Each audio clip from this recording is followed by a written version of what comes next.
প্রিয় ছাত্রছাত্রীবৃন্দ, আমার চ্যানেলে তোমাদের সকলকে স্বাগত জানাই।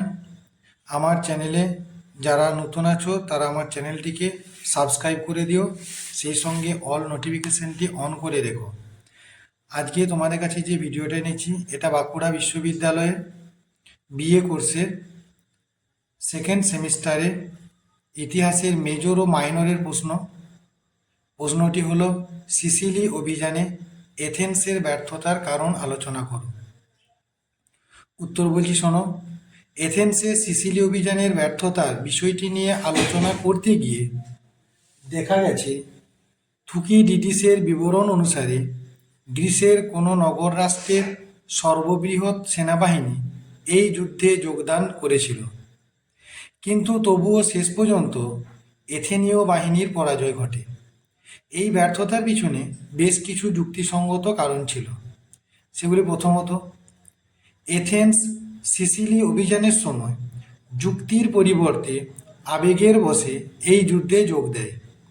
অনেকে এই দুঃসাহসী অভিযানকে অ্যাডভেঞ্চারের সঙ্গে তুলনা করে থাকেন।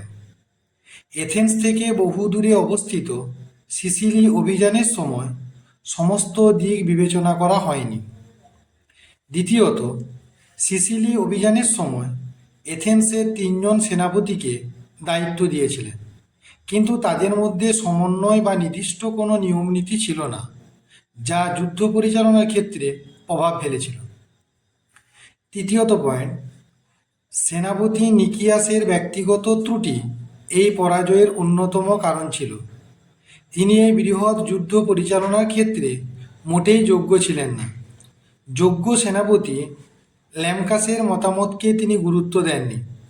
তাছাড়া নিকিয়াস প্রথম থেকেই সিসিলি অভিযানের বিরোধী ছিলেন।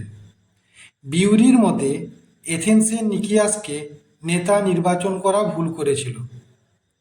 চতুর্থত, সিসিলি অভিযানের সময় হঠাৎ এথেন্সে অন্যতম সেনাপতি অ্যালকিবাডিসকে সেখান থেকে সরিয়ে দেশে ফিরে আসার নির্দেশ দেয় এবং তার বিচারের কথা ঘোষণা করে, কিন্তু অ্যালকিবাইডিস এথেন্সে ফিরে না গিয়ে স্পার্টা পালিয়ে যান এবং স্পার্টাকে এথেন্সের সমস্ত গোপন সামরিক তথ্য প্রদান করেন। পঞ্চমত, যুদ্ধনীতির দিক থেকেও নিকিয়াস কিছু মারাত্মক ভুল করেছিলেন। তিনি সাইরাকিউসকে প্রথমে পরাজিত করার পর অযথা সময় নষ্ট করে ফেলেন এবং সম্পূর্ণভাবে সাইরাকিউসকে পুনরায় সামরিক শক্তি বৃদ্ধি করার সুযোগ দেন। ষষ্ঠত, সিসিলি অভিযানকালে স্পার্টার অংশগ্রহণে, বিশেষত গলিপ্পাসের নেতৃত্বে স্পার্টা বাহিনীর আগমন যুদ্ধের গতির পরিবর্তন ঘটায়। এই বাহিনীর হাতে এথেন্সের বাহিনীর পরাজয় ঘটে। সুতরাং গিলিপ্লাসের সামরিক নেতৃত্বে এই অভিযানে এথেন্সের ব্যর্থতার একটি উল্লেখযোগ্য কারণ ছিল।